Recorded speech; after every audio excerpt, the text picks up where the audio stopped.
Okay guys, hi, how you doing? Time for another theory video. I go with the flow. When something tells me to do a video, I do it, and that includes theory. Um, so I'm going to do a theory video, and interestingly enough, it's going to be about the scale thing that Allan Holdsworth said. I talked about his 10 most useful scales on his 1992 REH instruction video. Um, Before I get into the actual material of that, though, let me do a backstory. Um, they say a magician should never give away his secrets, but that's kind of how I felt in college. Um, I kind of took off in systems engineering because it's the one class I didn't get an A in my sophomore year. So the summer after my sophomore year, I read the whole next year's systems book, the junior systems book. I read it all during the summer after my sophomore year.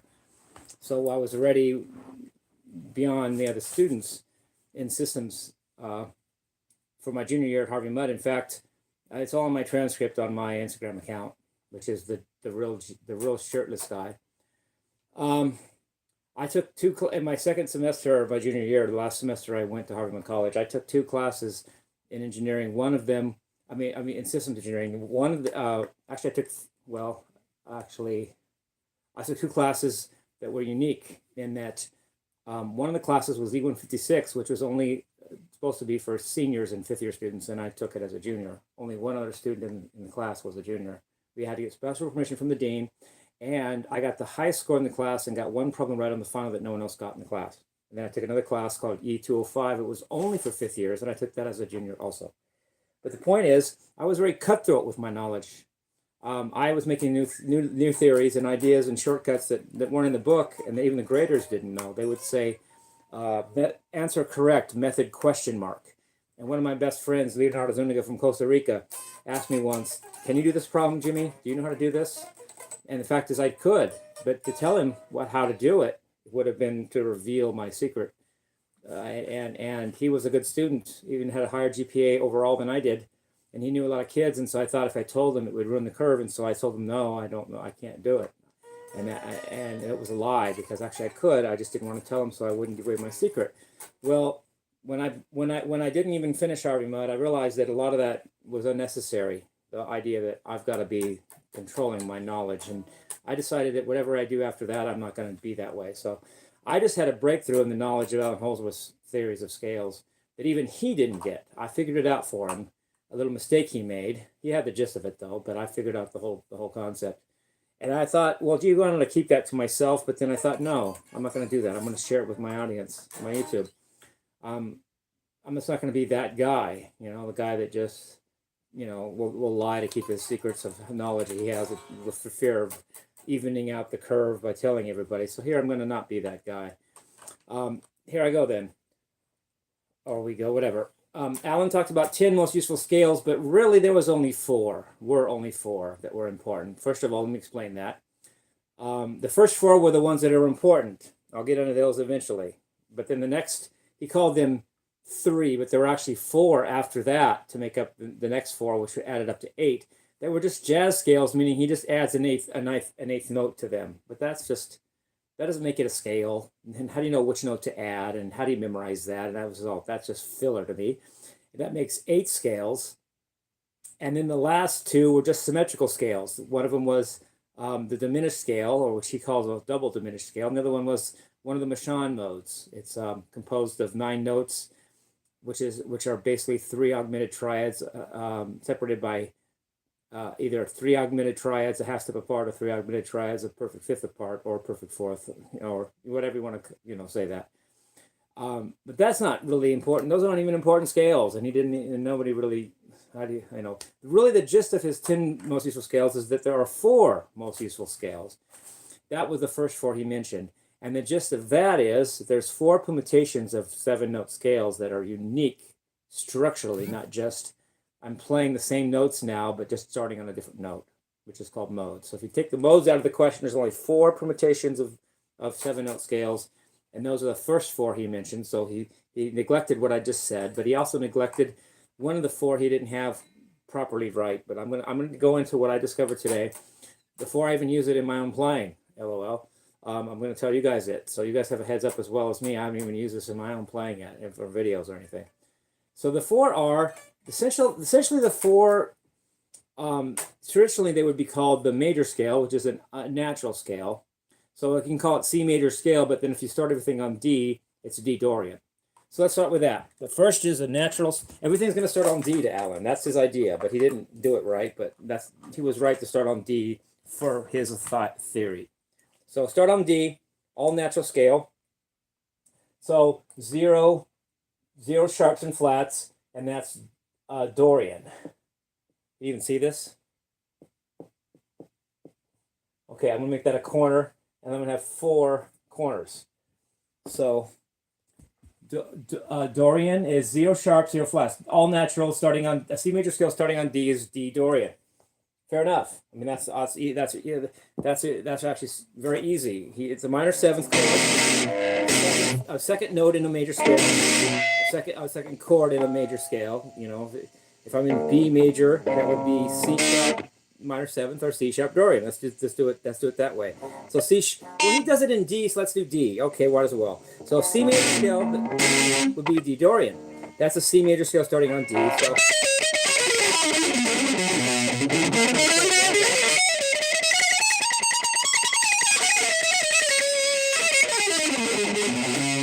All right, fair enough. No sharps or flats. Now there's going to be 2 notes that can be sharped to make 4 possibilities. If you have a sharp or non-sharp, and then another sharp and a non-sharp, then that gives you 4 possibilities because you have none of them sharped, you have one of them sharped, you have the other one sharped, and you have both of them sharped. So that makes 4 possibilities. Either neither of them are sharped, one is sharp, that's the second possibility, the other one is sharp, that's the third possibility, and they're both sharp is the 4th possibility. So these 2 sharp possibilities are the sharp 4 and the sharp 7th in a D Dorian. So everybody see that? I didn't write very good, but I'm not a good printer anyway. Sharp 4, sharp 7. Those are 2 possibilities. So let's just permutate it out. That's the word he likes to use, permutate. No sharps, no sharp 4, no sharp 7 is a Dorian, all starting on D. Now let's say 1 sharp 7 for the first possibility, and the Dorian with the sharp 7 is a melodic minor. But he doesn't call it that, but that's what it is. So a Dorian with a sharp 7th is a melodic minor. Let's play that.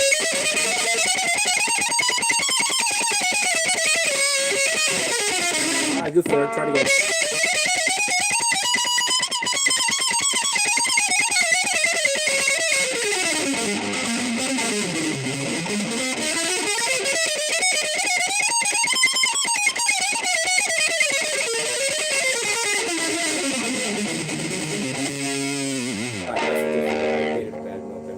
That's okay. So that would be a C sharp in this case, because C sharp is a 7th note in a D. So the D Dorian with a C sharp, which is the sharp 7th, is a melodic minor. That's the other choice. That's the second choice. Third choice, let's do the other one. Let's do a sharp 4. That's where he goofed. To cover them, this is what would be a version of the harmonic minor scale, is one of the 3. The first is a natural major scale, then the second is melodic minor, and then you have a harmonic minor. He took it as, he said, a D with a raised 7th and a flat 6 to make a D harmonic minor, but that's introduced that flat 6 is not logical. In fact, if you just go sharp the 4, you have a Dorian sharp 4, which is the 4th mode of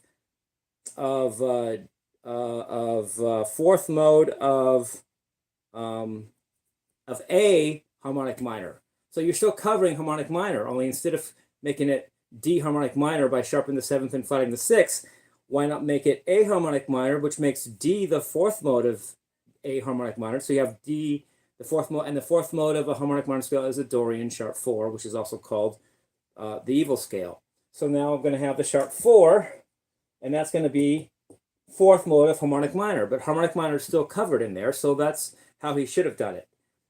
He should have said Dorian plain is Dorian, Dorian with a sharp 7th is a melodic minor, Dorian with a sharp 4 is a 4th mode of harmonic minor, which still covers harmonic minor. Let's do that. Let's do a Dorian with a sharp 4. Let me make sure I can do this. Okay, try it again, try it again. No, try it again. Let me get this straight. Dorian with a sharp 4. Okay, got it.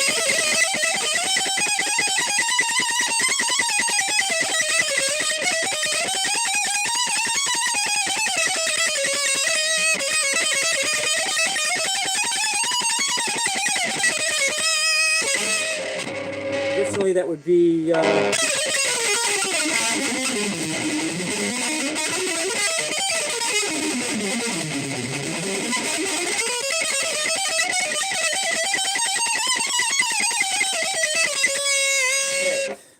that covers harmonic minor because it's a mode of it. So the fourth mode of harmonic minor is Dorian sharp 4, and so that's the third possibility. Dorian straight, no sharp 4, no sharp 7 is Dorian. Dorian with a sharp 7 is melodic minor, that covers melodic minor. Dorian sharp 4 covers harmonic minor because it's Dorian sharp 4 is the fourth mode of harmonic minor. Now the last possibility is a sharp 4 and a sharp 7, which makes a Lydian minor mode, Lydian minor scale, which is the fourth mode of a harmonic major, which means now harmonic major is covered. So you have the D with a sharp 7 and a sharp 4 is D Lydian minor, which is the fourth mode of a harmonic major, therefore harmonic major is included. Let's play that and make sure I can do this here. Sharp 4, sharp 7. Okay, here we go. Fourth mode is a Lydian minor.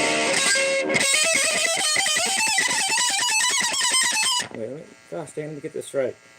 Let's try this. Sharp 4, sharp 7. Let's see, sharp, Dorian sharp 4. Got it. Okay, here we go.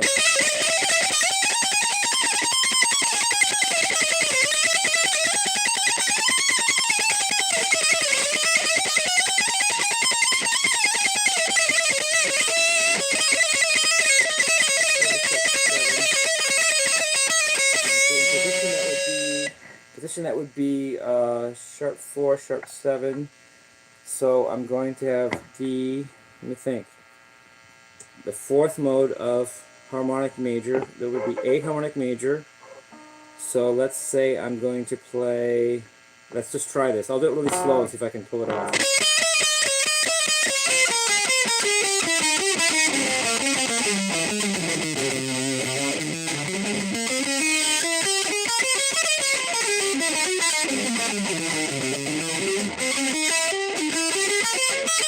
That's correct, even though I didn't play very fast. Let's see if I can pull it faster.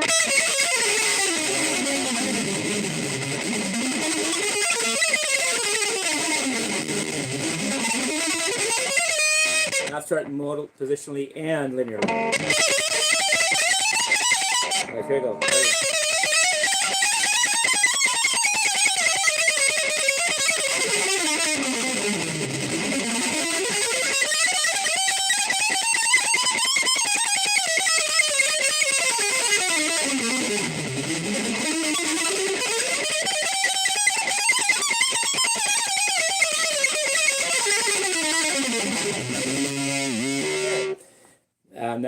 That was the last possibility, which is sharp Dorian with a sharp 4 and a sharp 7, which is the Lydian minor, which is the fourth mode of a harmonic major, which means harmonic major is covered. And that's the logical thing Allan should have said. He should have said, I only have 4 scales, but I start them all on D instead of different, always starting on the, whether it's, if it's C major, I'm going to start on C. No, it's C major, I'll start on D. It's the second mode of C major is D, and so we'll call it D. I call it D Dorian. He didn't, but that's what it is. And then for melodic minor, melodic minor is D Dorian with a raised 4, so we'll call that melodic minor, which he didn't, but that's what it is. Finally, for the harmonic minor, just have a D Dorian with a raised 4. D Dorian sharp 4 makes it the fourth mode of a harmonic minor, which means it's harmonic minor is covered, because it's a mode of it. And finally, D Dorian with a raised 4 and a raised 7 is the fourth mode of a harmonic major. Therefore, harmonic major is included. So he didn't really pull off the whole detail, but I did, and I got that. That came to me on a walk today, and I thought, shit, I'm going to keep that to myself perhaps, and just play with it and make not tell anyone. But I thought, fuck, let me just tell everybody. I'm not going to be the guy that has the magician with the secrets. That's the secret. You just have a Dorian, D Dorian, which is a C major scale starting on D. That if you have a D melodic minor, that's a D Dorian with a sharp 7. That's a D melodic minor. If you have D Dorian with a raised 4, that's D Dorian sharp 4, otherwise called the evil scale, which is the fourth mode of harmonic minor. Then if you have a D Dorian with a raised 4 and a raised 7, then it's D Lydian minor, which is the fourth mode of A harmonic major. So A harmonic major. So harmonic major is covered. And then just play with it. You don't have to be D now. Make it all, any of the 12 notes can be your D. You know, starting on any of them. So you have four permutations in 12 notes. You get 48 possibilities. That's kind of a common number in music, I think, because 48 is 12 times 4, and 12 is the number of notes in the chromatic scale. There's also 12/8 time, which is important, and there's 12, 12, 12 all over the place. Even A has 12 steps, or 12 disciples of Jesus, and I mean, this goes on. And 12 months of the year, 12 hours in half a day. I mean, you can't get enough of 12, and so 12 times 4, 48 is, you know, there's even 24 caprices when they have the major and minor possibilities in all 12 keys make 24 possibilities, so they call it the 24 caprices of Paganini, or Bach did his thing. Okay, so I think that's it. Just practice that. It doesn't have to start on D. I just did for simplicity. You just if you want to base everything on Dorian, which is really Dorian's my favorite mode because it's right in the middle. It's symmetrical. Dorian is its own. Dorian is a musical palindrome because it's the same structure going up as it is going down. Rick Beato was the name of the guy that I stopped subscribing to when he said nobody's thought of harmonic major and harmonic minor being musical palindromes of one another. And I thought, yeah, I did 3 years ago. I just don't have a YouTube channel to prove it. So I didn't subscribe and never watched another thing he did because he was so arrogant about that and didn't know there was a me out there. But whatever. Anyway, so Dorian is its own. Dorian is musical palindrome because it's half. I mean, it's whole, half, whole. Sorry, I'll do it slower. Whole, half, whole, half, whole going up, and whole, half, whole, half, whole going down, which makes it a musical palindrome because it's the same. I thought of that when I was 22. I thought of how the modes. Here's what I thought of before Rick Beato even had a YouTube channel, because there wasn't even a YouTube. I realized that Dorian is its own melodic inversion, or negative harmony. You can call it. That's what they call it now. Mixolydian is the negative harmony of Aeolian. Check it out. Ionian is the negative harmony of Phrygian. Check it out. And Lydian is a negative harmony of Locrian. Check it out. In other words, you have like a flower and like a menorah. The center is a D. It's its own inversion of itself. And then to one side, a fifth up or down, you have Mixolydian. To the other side, you have Aeolian. They're inversions of each other, or negative harmonies. Then a step beyond that, you have Ionian and Phrygian. They're negative harmonies of each other. And then finally, Locrian and Lydian, they're also melodic inversions of each other. So why not start on D? And when I talked to Allan Holdsworth in 1997 at the Catalina Bar and Grill in Hollywood, for 20 minutes, my whole question to him was, I was talking about the pitch class clock, and I was saying how there's a 0 at the top of it. And you instead of thinking of notes like in letters, you could think of it as numbers on a clock. So let's say whatever 0 is, 1 is just a half step above that, and so forth, like the chromatic scale, but in a circle, and 0 at the top, and think of it that way. So a minor triad would be 0-3-7 instead of C, E flat, G, and a major triad would be 0-4-7 instead of C, E, G, and so forth. If C is 0, but I asked Allan, what should 0 be? And Allan said, try to make it D. And he didn't really know what I meant because he was just thinking of his own theory, but he was right in the sense that D is a musical palindrome of itself. D is a musical palindrome. So why not start it at D? Because then everything's symmetrical. A whole step above D would be 0 would be D, 2 would be E, 10 would be C, so that's symmetrical. Then 3 would be F, and 9 would be B, that's symmetrical. 5 would be G, and 9 would be, no, not 9, but 5 would be, not 9, but 8. The 4 and 8. So 4 would be, wait, dude, no, 5, no, let me get this straight. 5, oh, okay, get it. 5 would be G, 7 would be A, and those are symmetrical of each other.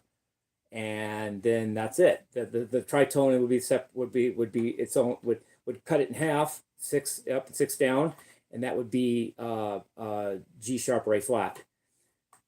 And then the sharps and flats are symmetrical also, because if D is 0, Half step above would be